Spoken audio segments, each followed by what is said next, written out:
the rant, the monthly rant, my favourite. Now, these aren't too crazy. I'm not going to be yelling and screaming, but the rant this month is a pre-approval a pre-approval? What's that about, Shane? Well, what do you think a pre-approval is, Martin? When is I reckon the bank says it's okay to go and buy a house. Okay, so if I give the bank all my or my broker all my documents, they lodge the application, they send me a thing that says I'm pre-approved. Yeah, that's it. What's actually happened to that application? Isn't that it? Well, you tell me. What's not it? No, so it's not. So that's why we're upset. With 2 or 3 of the biggest lenders, about half of the lenders that we would deal with regularly will not assess that pre-approval. Can you believe that? They will do an electronic assessment. This includes big brands, big names you see in the street. They'll do an electronic assessment. They will do a credit check, and they will give an eligibility based on the data entry that you have done. There's other lenders that will do what I would want them to do, and I would seek for any client who's searching, especially at an auction, where they would fully assess that pre-approval.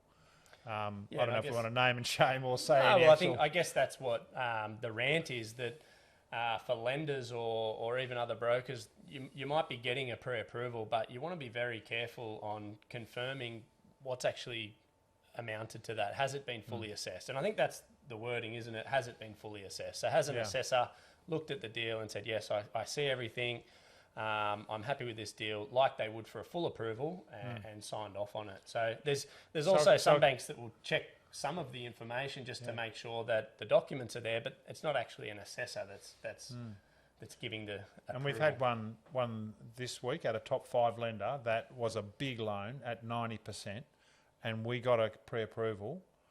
Tell us a little about what we hadn't got and what you were chasing and what your experience was on that one. Yeah, so some banks have little funny nuances where the application might go to a senior credit officer who basically signs off on the deal and says, yes, I'm willing to say that this loan will be pre-approved.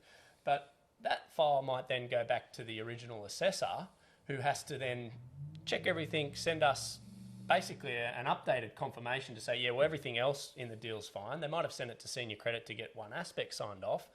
However, we can get an electronic pre-approval at that point. So it's just a little bit have you murky. got something written that's really solid from that lender, or can you talk to that assessor now at every lender? Well, that's our rant, I guess, is that it can be quite murky. So, we want to have it. Shane was on the phone just this last couple of days for a client who deserves an answer. We haven't got a document in a certain format. We're not satisfied that it's showing in the system as rock solid, and we want to give rock solid. So that's what we're in there doing, fighting to find this out.